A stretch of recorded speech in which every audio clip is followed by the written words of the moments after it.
I'm going to indicate early because there's a moped behind me. I don't want him to overtake me. Because last time I did this, and I was about to manoeuvre, a moped decided to overtake me. See him indicate, mate. You fucking smashed into me back wheel before you did. The cycle, I'm clearly indicating. I've been indicating for ages. And the bike still smashes into my back wheel. Didn't even apologise. Naughty, naughty, very naughty. Thank you.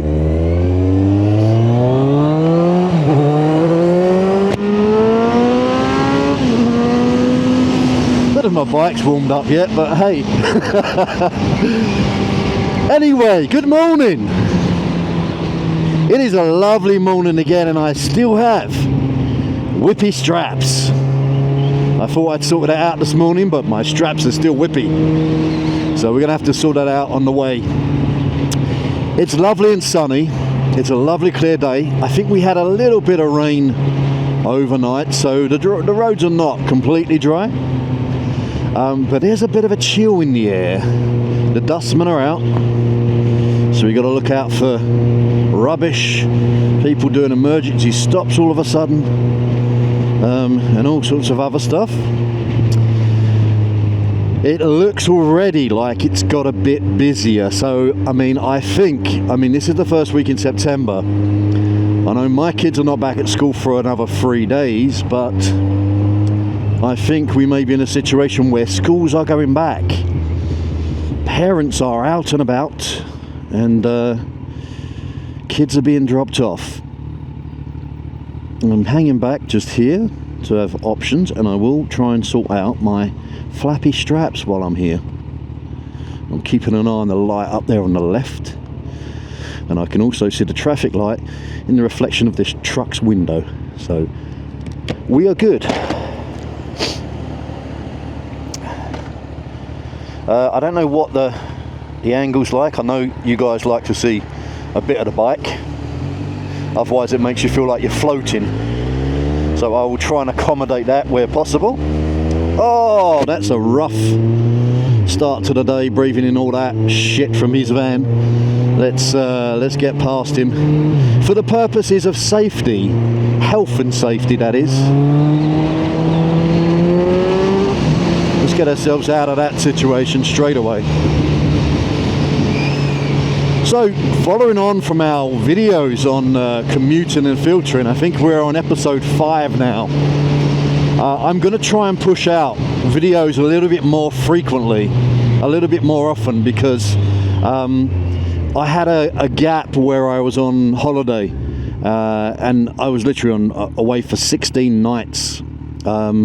And before that, I didn't commute into London. I didn't really go out on the bike for a week. And it all just got a little bit, week after week, we're in a situation where I wasn't posting videos. I know it happens. So what I'm going to try and do now is I'll be making videos, hopefully 2 videos a week for commuting. I'll be pushing out some other videos on the bike rebuilds I've got. The Fireblade rebuild will be the first one to come out, and then the ZZR rebuild will be the second one to come out. So I'm hopefully going to get those. I know this 340 is going to whoosh away from the lights, so I'm not going to get myself in that danger zone now. So hopefully those videos will be coming out soon. I'm going to start scheduling the videos as well. So what I'm hoping for is a Monday and a Thursday I will release a video.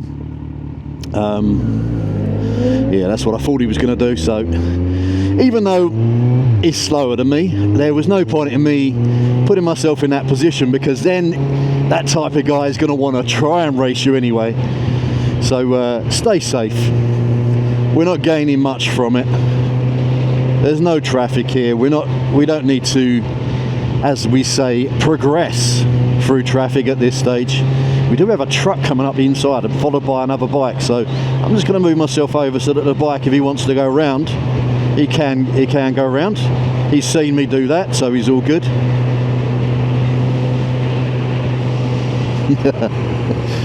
It just, I don't know what he's doing, to be honest, but hey, all good. He's doing the one-handed Mr. Cool and then accelerate. Yep, been there.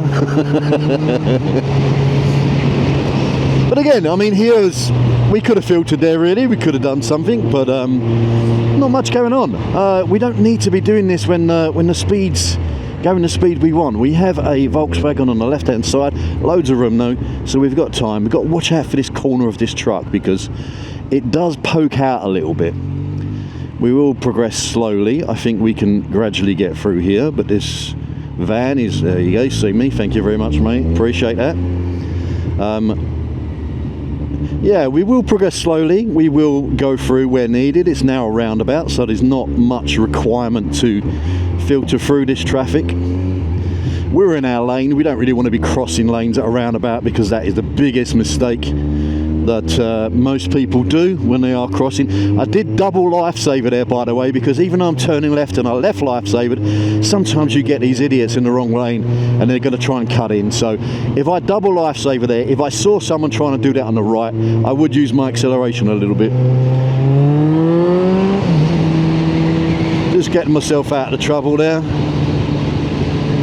I think we might do the left-hand lane here because this looks like it might be a bit busier. We'll see. Let's have a look what we're going to do. We'll do the middle for now. I think we're going to go left here.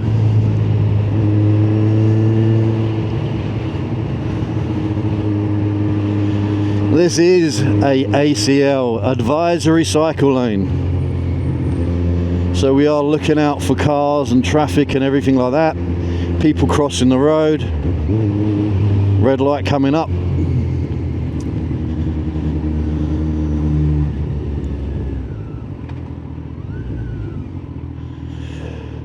Yeah, I mean, when there's traffic like this, you can only really go down the ACL to progress. You're going to be stuck there all day otherwise.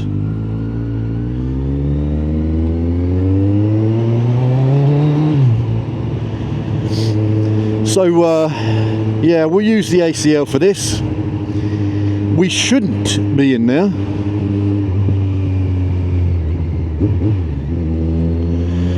People like that wouldn't be able to see down that lane. You've got to give them a lot of room. So don't try and overtake that when there's another vehicle parallel with you. Also these guys, if someone flashes this guy, he's just going to go. So you've got to be aware of that as well. There's lots going on. People now. We've got to think about people crossing the road here. Here. Exactly what we were looking for. We knew it was coming, so we managed to stop in time. The guy didn't see us, didn't have a clue. But that is another reason that the ACL is very dangerous. So you've got to be aware. If you're going to use that ACL, you've got to be aware of all of the possible dangers around you. And that one there, guy doing a U-turn on a dual carriageway and then going straight across to the left to go into the petrol station is probably the most dangerous scenario that you could have got there. But we knew it was coming. We knew it was coming. Well, we didn't know it was coming. We knew it was, the potential was there for it to happen. So we knew it could possibly be there. And that's, I think, one of the biggest tips when you're riding a bike. You've got to be aware of every possible scenario. Now, because that's happened today, I managed to avoid it. It's something I'm going to be looking out for a lot more frequently. And now that is registered in my head as a possible scenario. I mean, to be honest, it was already in there anyway. But let's just say I didn't know about that. Now I do. So every time I get to that point, I'm going to be looking out for that. And it's probably never going to happen again. But you've got to be ready for it. You've got to add that to the list of possible scenarios that could happen on that particular piece of road. Then we had another scenario where someone was pulling out off of the curb. He obviously lived there and he was pulling out off the curb onto the road. He couldn't see us either unless he had a really good flexibility in his neck. We were in his blind spot. He'll only turn his head to look at the cars that are going to let him go. He wouldn't have seen us in the cycle lane. So this is why you give extra wide room as well.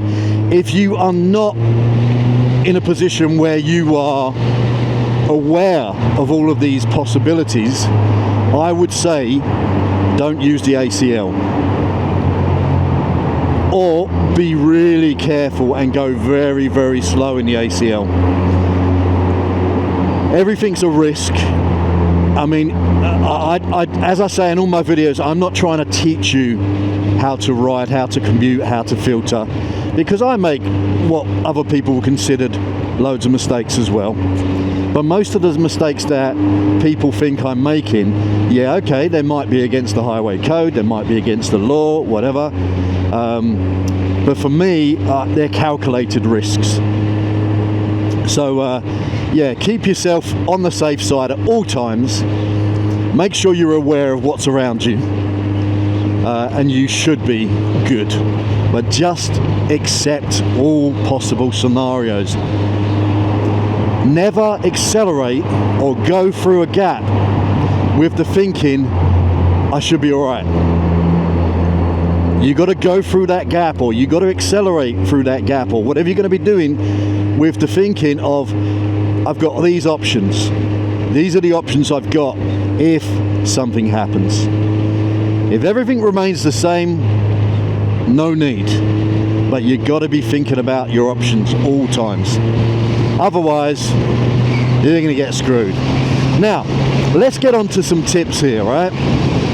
Awareness is one thing. But that was an emergency stop that we did with that Mercedes. But we didn't lock up the wheel. We didn't do anything. We did just enough braking to be able to avoid the collision.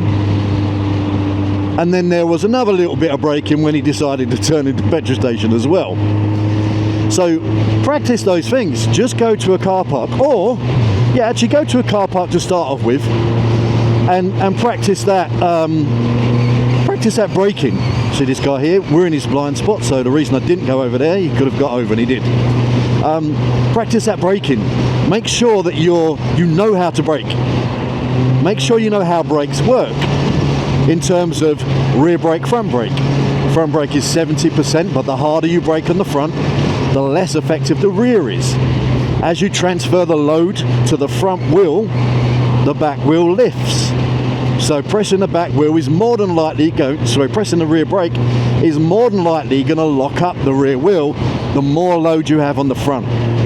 So you start off 70-30, but then you lighten up that back brake as you are putting the pressure on the front. And don't grab the front. Orange, squeeze your orange. Imagine you've got an orange in your hand, squeeze that orange slowly. You're going to have a little bit of a jolt, but if you don't practice that and you get into an emergency stop situation, you're just going to grab a handful. And when you grab a handful, the front wheel is going to lock, it's going to go left or right, and you're going to go down. Or you're not even going to make it stop, you're going to hit the vehicle or hit the obstacle. So just make sure you've practiced your braking. You can stop in good time, and you are the most effective braker you can be for your bike. And every time you swap bikes, practice braking again. Every bike is different. Some have ABS, some have different feel to their brakes. Practice your bike braking, and don't just practice it once and think I'm good. Every month or so, every couple of months, until you think you're on point, just keep practicing. Keep practicing. Excuse me.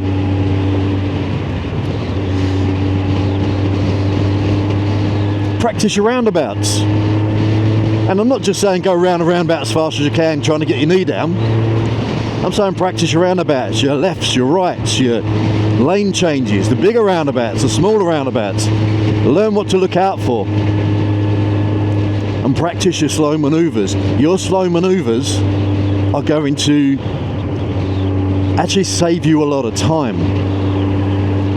And you've been able to filter through stationary traffic by not weaving, but by finding the gaps to be able to progress. Your route through the middle is blocked. There's 3 lanes. Can you go in between the 2 cars on the left-hand side?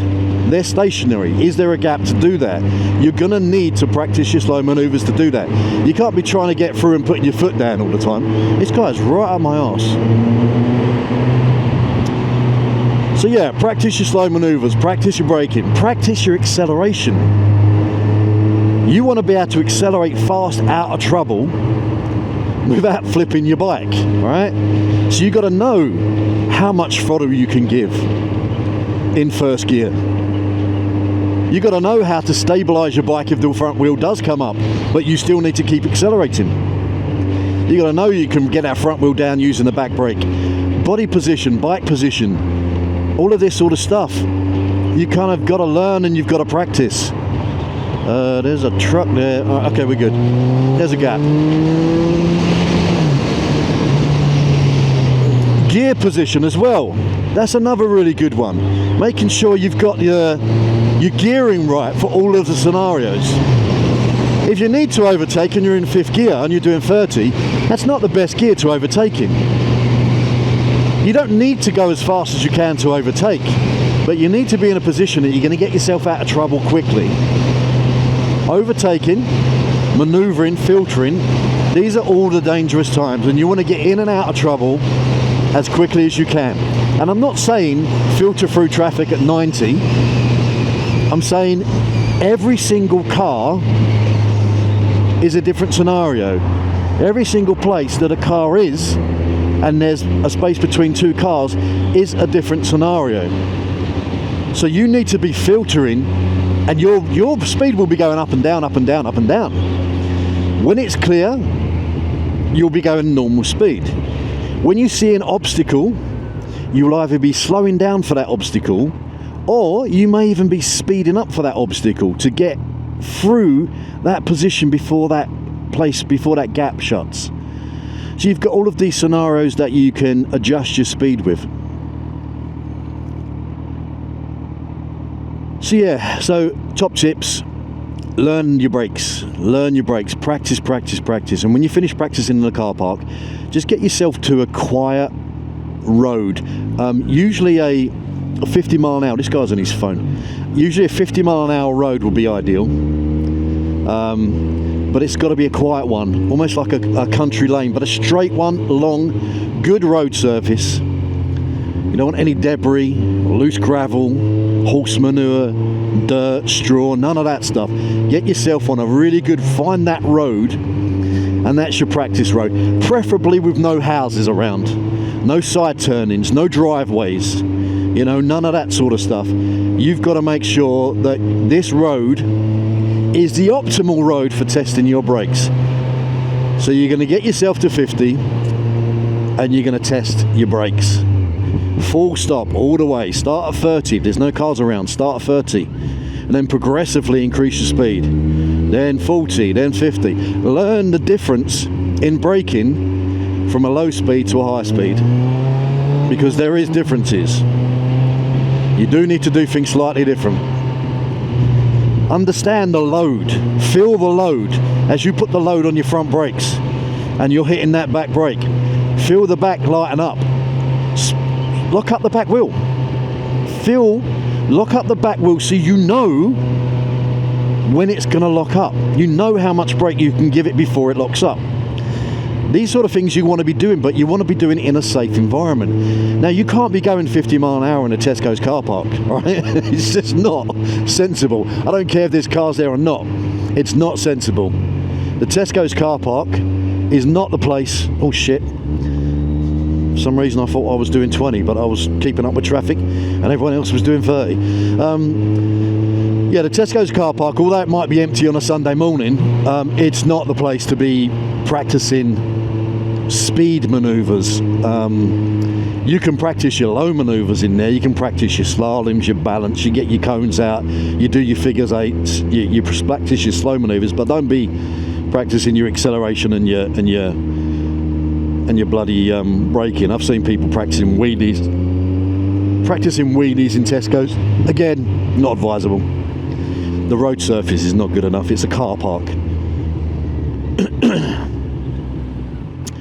But yeah, put yourself in scenarios, and when you've practiced your braking in the day, practice the braking in the slightly wet or in the damp conditions. You want to get yourself practicing in all different scenarios. because your bike is going to act very different in the wet, in the dry.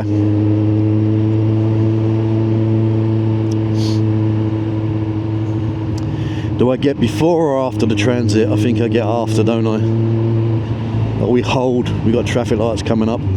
I think what we do now is we get ourselves in this position and we see what happens here. I think I might even go around. What do we got? We got two cars. We got an Audi and there's nothing behind us. After the Audi, two Audis now. The lights are still red. We're going to make that move and we're going to go all the way up here. Not going to go into the bicycle only lane, but I am going to go here.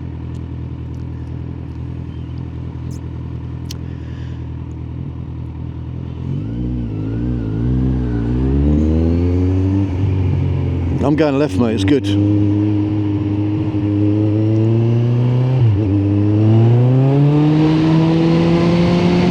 I'll just say thank you for him because he did get over. I didn't need him to get over. This is another thing I've got. It is interesting, right? Some drivers, they make really obvious moves because they want you to, or because they're offering. And this guy's positioning, is he indicating? No. They make really obvious moves to give you loads of room to get past them. But if that car's already breaking the speed limit, maybe I don't want to get past him. But yeah, it's kind of weird the way they do it. If you're a driver, I would say just drive normally. I mean, you ever see a bike coming, make a little bit of room, but don't like just go up curbside. This is good. This is a good guy, look. He knew I was there, so he indicated. Is he going to stop for the bike though? That's the question. I don't think he is. Is he going to stop for the bike? Yeah, he has to, right? There's no choice. Yeah. And sometimes they even wave you past on a country lane. I'm like, nah, sorry mate, I'll go when I'm ready to go, if I want to go.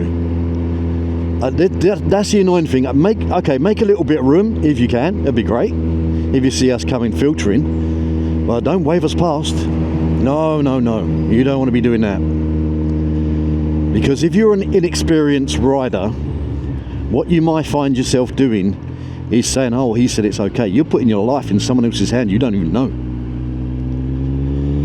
Yeah, don't do that. You make your own decisions. You check to make sure it's safe to go past.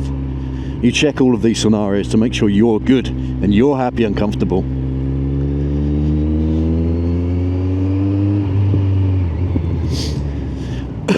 Another one on the right there. So yeah, practice. You got to practice. And every ride you do, what kind of lane is this guy in? I mean, do you want to take the whole lane or just like part of it? You got your own lane and you're using all of mine.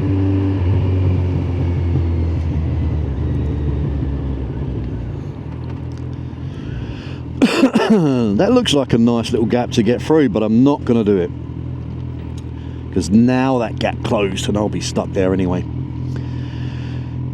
Yeah, lots of practice. Scenarios, put yourself in scenarios carefully. Learn, research, watch people's videos. Learn from other people's mistakes. Or learn from their good riding. I mean, everyone's going to make mistakes. You're going to make mistakes as well. Even experienced riders, 30, 40 years, they're going to make mistakes. They're going to misjudge something at some point. You're braking because of the red lights. You're not. There's no turn-ins coming up on the left. There is. Get yourself out of that guy's blind spot. I'm going to cut. If you've seen me cutting the video a little bit today, I've developed this cough over the weekend, and I don't want to be coughing in your faces, so I have. Right, there's no one behind me whatsoever. There's a car park there, so I am going to go slowly past this traffic. Left-hand road is a no entry, so there's going to be cars possibly pulling out. Cycles, bikes, people crossing. That guy doesn't want to go in the bus lane, so I do need to pull over. I will pull in here as well.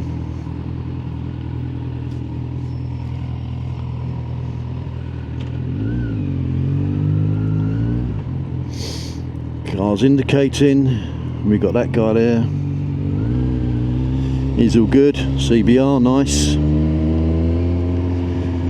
I couldn't commute on that. I'm too old. My back would be killing me. Hunched over. Oof. This is enough. Mind you, I'm really liking that ZZR 1400. I might not sell that. I'm just starting work on the ZZR 1400, by the way, and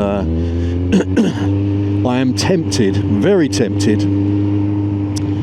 to keep that one over in Europe as my European rider, because it is, oof, it's nice. It's 2007, so it's quite old, and it's got like almost 30,000 miles on it, but it purrs, and it just looks, it's just all black, and it looks nice. I could put some loving into that bike. I really could. I could make it special. At the moment, I'm just making it work. That guy wanted to move over without indicating. You could tell by his positioning. I'm indicating right. I am slowing for the lights. I do not need to go across the white line, and I will hold in central lane, even though I'm turning right. And I will get some mopeds that come up the outside of me, and they will park right in front of me, even though they're going straight. But hey, this is what happens when you commute in London. It's normal.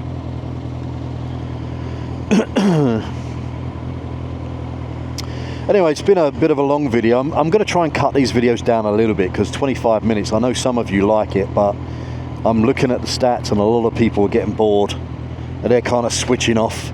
I've got regulars. I've got about 200 to 300 people that will watch the whole length of my video, and I really appreciate who you are. But I know it's not for everyone. You just want to see you want to binge watch now and again some bits and pieces. So yeah, I'm not that stressed about it, so don't stress yourself out. Just watch what you want to watch. I will probably start making ones a little bit shorter if I think the scenario is same old all the time. I am going now. And I'm really looking forward to getting the new DJI Osmo 360 camera. I'm going to reward myself when I have enough money from YouTube monetization, and I will spend that money wisely on reinvesting into the channel. And so you'll have a lovely 8K free, I think it's 8K 360 camera rather than this 1080p. I'll be able to zoom in, I'll be able to swing round, I'll be able to give you loads of different angles and views of London. Jesus mate, 11 miles an hour. I can't, sorry. It's just too slow.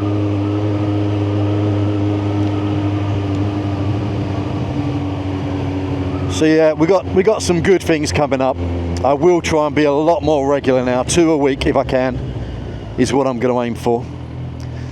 You might even get 3 a week now and again, because if I'm doing rebuild videos as well, you'll get that extra one.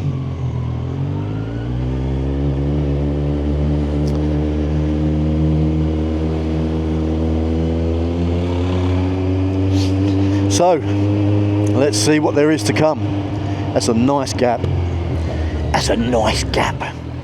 Oh, see, in this situation though, I do have to go here because of the Volvo XC90 is kind of in the way. Hopefully he's not turning right, it's not indicating, so he's not going to smash me off the bike.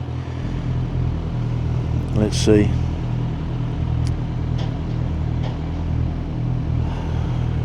Anyway, after this traffic lights, I'm going to leave the camera running, but I'm going to bid you farewell now, and I will see you guys later on. Have a great day. Ride safe, not like this guy, but most of all, have fun, but ride safe more. I'll catch you later.